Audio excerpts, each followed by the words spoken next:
Фудбалерите на Брегалница извојува висока победа во средбата со тимот на Слога од Виница, изразена со резултат 6:1. Стрелци на головите за Брегалница беа Ристан Наумов и Дарко Додев, кои постигнаа по 2 гола, и Мартин Стојанов и Андреј Худејан, кои беа стрелци на по 1 гол, додека стрелец на голот за Слога беше Антонио Бујтески. Оно што предизвика внимание и емоции на градски во Штип беа булдожерите кои чекаа на готовс да ја нападнат западната трибина која заминува во вечноста.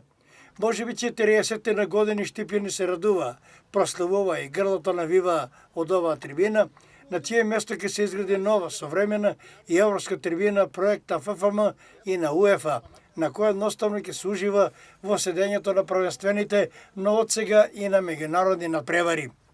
Поради пандемијата и протоколот кој не дозволува присуство на публика, највачките групи Фаланга и Ултрабанда од Штип веднаш понад преворот со своје специфично сценарио која содржеше вистинска баклијада, на емотивен начин за последен пат од западната трибина се просте од неа, а воедно и ја прославија високата победа на Брегалница.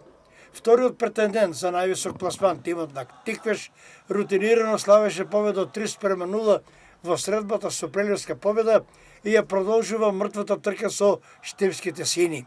Еве ги комплетните резултати од ова 7-о второлигаско коло. Брегалница Слога Виница 6:1, Кожув Каменица Саса 1:1, Плачковица Китго Пекчево 0:1, Осогово Росоман 5:4 и Тиквеш победа 3:0. Табела. Тиквеш и Брегалница го делат првото место со поидентични 17 бодови, но екипата од Кавадарци има нешто подобра гол разлика. Трето место Кожув 12, четвртото, петото и шестото место го делат победа од Прилеп, Китго Пекчево и Слога од Виница со по 8 бодови и тука влијание има гол разликата.